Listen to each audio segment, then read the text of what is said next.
इतने आपने ड्रामास किए हैं, आपका सबसे फेवरेट आज तक का कौन सा है? मुझे मेरा नसीब करने में मेरा पहला ड्रामा मुझे बहुत मज़ा आया था। अच्छा। क्योंकि सब कुछ बहुत नया था मेरे लिए। राइट। और फिर अल्हम्दुलिल्लाह you know again by luck and Allah has always been kind like that. So it happened to be with legendary actors, Samina Pirzada, Sakina Sammo, you know, Durdana Bhatt, may her soul rest in peace, शगुफ्ता एजाज, रुबीना अशरफ। तो उनसे बहुत कुछ सीखने को मिला। और I think क्योंकि जब आपके साथ इतने बड़े होते हैं लेजेंडरी एक्टर्स, तो फिर आप अपने बेस्ट बिहेवियर पे भी होते हैं। But then you're a bit nervous also at times. You can be. But they were so helpful. अच्छा, that's that good. Yes, they were so helpful that वो nervousness जो थी वो नहीं थी। क्या बात। तो इसी बात पे उनका भी शुक्रिया इन सितारों का कि जो एक नया पहला ड्रामा एक बच्ची कर रही है, आपने उसको इतना सपोर्ट किया। आप लोग सिर्फ अच्छे एक्टर्स नहीं, अच्छे इंसान भी हैं। तो इसी से मैं बात को आगे लेकर चलना चाहूँगा और आपकी ही बात पे अमल करना चाहूँगा जी कि प्रिडिक्टेबिलिटी नहीं होनी चाहिए, जिसका मतलब मैं वापस मूवी की तरफ जाना चाहूँगा कि आई एम श्योर कि इंशाल्लाह जब ये मूवी आएगी आप लोगों को बहुत अच्छी लगेगी, जो इसका आउटकम है कमर्शियली सक्सेसफुल होगी। मूवी का जर्नी कैसा था, शूट जर्नी? बहुत लंबा जर्नी था क्योंकि 5 साल का जर्नी था।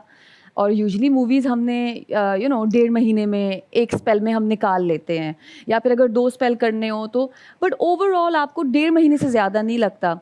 But this took 5 years। तो 1.5 महीने का काम 5 सालों में हुआ। यस, अब उसमें बीच में कोविड आ गया था तो 2 साल उस पर काम नहीं हो सका, लेकिन अच्छी जर्नी थी, बहुत अच्छी, बहुत सीखने को मिला क्योंकि ओवर 5 years था। So it was a very good journey. Good journey. Yes. Something that you will remember और आपके चेहरे पे स्माइल होगी। Yes. तो सिन्फे आहान में जी आपने बहुत अच्छा काम किया, बाकी लोगों ने भी बहुत अच्छा काम किया। कुबरा शो पर आई थी जी, तो उन्होंने बताया कि एक मोमेंट ऐसा था जब वो बेहोश हो गई थी जी। आपके साथ कभी ऐसा हुआ या ऐसा फील हुआ कि बहुत टफ हो रहा है यार, ये क्या बंदूक पकड़ के फिरो और ये? होता था कुछ टाइम, जिस तरह जब हमें ट्रेनिंग कराते थे, जो उनके स्टाफ थे वो हमें जब पूरी ड्रिल करवाते थे, क्योंकि हमने जो उनकी पासिंग आउट सेरेमनी होती है उस पे हमने पूरा उनके साथ हमने उनका पासिंग आउट सेरेमनी परफॉर्म किया। तो उसकी पूरी ड्रिल की प्रैक्टिस और उसकी पेस क्या होती है, और आपने जो वो राइफल होता है वो पकड़ के चलना होता है, और फिर एक टाइम होता है जब आप खड़े होते हैं और आप राइफल को नीचे फेंकते हैं और फिर उसको, यानी कि इस तरह के वो बस जाके नीचे फुल कमांडो टाइप। जी, और फिर वो सब सीखना। तो उसमें ऑब्वियसली आपको होता है कि जब मेरा शॉट होगा तब कर लें, और हम क्यों खड़े हुए हैं, और तो उसमें मुश्किल होती थी बिकॉज हमें लिटरली कैडेट्स की तरह ट्रीट किया जा रहा था।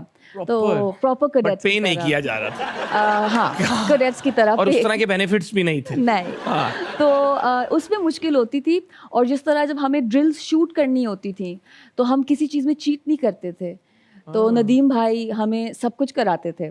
तो अब अगर मुझे फियर ऑफ हाइट है और अगर 6 फुट की वॉल पे चलना है और मुझसे नहीं हो रहा तो वो करना है। खुद नदीम भाई वहाँ पे अपना कुरकुरे चिप्स खा रहे हैं, क्या है 6 फुट की वॉल पे चढ़ो, या खुद भी वो भागते थे? वो भागते थे हमारे साथ, क्योंकि रॉनन पे होता था या हैंडहेल्ड होता था, तो वो साथ होते थे क्योंकि लंबी ड्रिल्स होती थी। राइट। तो वो हमारे साथ होते थे। तो ओवरऑल मतलब यू थिंक कि it was something you enjoyed even if it was tough? Definitely. मैं तो ये कह रही थी कि अगर कर सकती तो मैं ज्वाइन कर लेती आर्मी। अच्छा। लेकिन टाइम गुजर गया। सायरा जी माशाल्लाह पूरा मुल्क ही आपकी स्माइल का दीवाना है, और आपको एक अवार्ड भी मिला हुआ है मोस्ट ब्यूटीफुल स्माइल का। क्या कमाल अवार्ड है। वैसे ये जिसने अवार्ड बनाया अल्लाह ही पूछेगा उसको। तो आपने कोई कितने की इंश्योरेंस कराई अपनी स्माइल की? मैंने नहीं कराया। अरे ये गलत है ना, मैं से बात बोलो। लेकिन अब आपने मुझे आइडिया दे दिया है। सुना रोनाल्डो वगैरह ने अपने टो की इंश्योरेंस कराई होगी। आप अपनी स्माइल की करवा लें। करवा देते हैं, आपने सही कहा है। But done. मैं आपसे फ्रैंकली एक आपको बात बताऊं, मैं स्कूल में था, मैं कॉलेज में था, मैं यूनिवर्सिटी में था, मेरे इर्द गिर्द जितने मेरे दोस्त थे ना सबका क्रश आप थे। ये इतना माशाल्लाह यूनानिमस नेशनल क्रश कैसे बन गई आप? कुछ नहीं पता। मुझे पता कैसे। अल्लाह मियां की जात। एग्जैक्टली। क्या बात है, तालियां। नहीं लेकिन बचपन से जब इतनी अप्रिसिएशन मिले, हर जगह लोग आपको मतलब they are appreciating you, they are just in love with you, तो हाउ डू यू फील? कभी कोई बहुत फैन टॉक्सिक नहीं हो गया कि सायरा तुम मेरी ही हो? कोई जिस तरह डर मूवी का शाहरुख खान नहीं कभी पीछे पड़ गया आपके? नहीं, अल्हम्दुलिल्लाह ये मेरे साथ अभी तक नहीं हुआ। लेकिन आई थिंक मेरे लिए कॉम्प्लीमेंट्स रिसीव करना मुझे खुद मैं घबराना शुरू कर देती हूँ। तो मुझे तो आपको तो बेहोश हो जाना चाहिए तो घबरा जी, घबरा तो के मुझे दूसरे जब ज़्यादा compliments। कोई कॉम्प्लीमेंट मिलते हैं तो I start like I am like जी थैंक यू अभी बेहोश नहीं होना आपने। हाँ, अभी नहीं ठीक है, होना। वो आवाम जो हम लोगों को पब्लिक फिगर बनाती है, हम लोगों को मोहब्बत करती है, जिसकी वजह से हम अपैरेंटली सक्सेसफुल लाइफ में होते हैं। और मैंने उस दिन एक बात की, इनसे मेरा प्यार है तो जो बात सच्ची है वो करूंगा। अक्सर हमारी विजिबिलिटी, हमारी you can say financial success at times, और कह लें कि हमें कितना काम मिलता है, इनका एक उसमें इम्पैक्ट होता है, लेकिन इन लोगों का हमारी खुशी में इम्पैक्ट नहीं होता। खुशी हमें खुद से ही मिलनी है पब्लिक फिगर्स को, बाकी सब चीज़ें इनसे आती हैं, और उन चीज़ों का खुशी से लिंक ज़रूर होता है, लेकिन हमारी खुशी हमारे अंदर से ही आती है। लेकिन क्योंकि एक मोहब्बत का रिश्ता है, तो बात जो सच की है, हक की है, वही मैं इनके साथ करूंगा। दोस्ती ऐसी होनी चाहिए जिसमें जो दिल में आए बोल दो। तो अवाम, I love you, I hope you love me too, we are happy family. Audience questions की तरफ चलते हैं।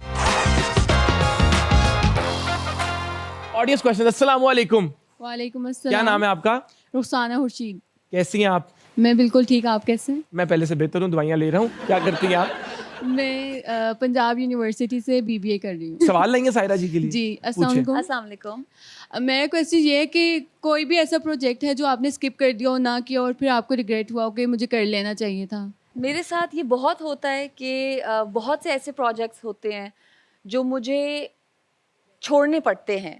मेरा बिल्कुल दिल नहीं करता उनको छोड़ने का, क्योंकि वो बहुत अच्छे प्रोजेक्ट्स होते हैं, लेकिन मुझे छोड़ने पड़ते हैं क्योंकि मैं अपनी वर्क लाइफ को बहुत पूरी कोशिश करती हूँ कि मैं अपनी फैमिली लाइफ के साथ उसको बैलेंस करूँ।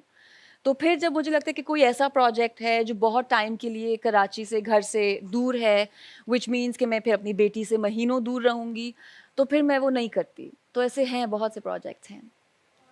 कोई प्रोजेक्ट के जो आपने किया और आपको रिग्रेट हुआ कि क्यों किया ये?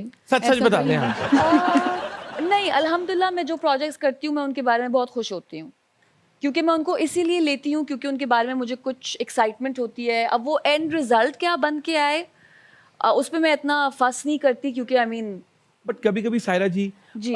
सेट एनवायरनमेंट की वजह से जर्नी इम्पैक्ट भी तो हो ही जाता बिल्कुल, है। Definitely, but I would say अल्हम्दुलिल्लाह I have been so lucky that whichever set I have been on, हमेशा बहुत प्यार मिला है, हमेशा बहुत रिस्पेक्ट, हमेशा बहुत अकोमोडेशन और बहुत अच्छे लोगों के साथ काम करने को यार ये मिला है। माशाल्लाह सबके बारे में अच्छा कहती हैं। ऐसे अगर लोग पाकिस्तान में हो तो इस मुल्क में तो ये Islamic Republic of peace Pakistan बन जाए। सही बात है, क्या Peace बात जरूरी है ना? क्या बात है यार, ये बड़ी बात है वैसे, कि मैं मान ही नहीं सकता ये बात कि इतने साल का करियर हो और कोई सेट पे कभी कोई ऐसा एनवायरनमेंट ना मिला हो, लेकिन ये इनका बड़ापन है। And this is something that you all should learn from, कि यू नो जब लाइफ में आप एक चीज से मूव ऑन हो जाओ ना, तब जस्ट अपने साथ पॉजिटिव्स ले जाओ, नेगेटिव्स को पीछे छोड़ दो।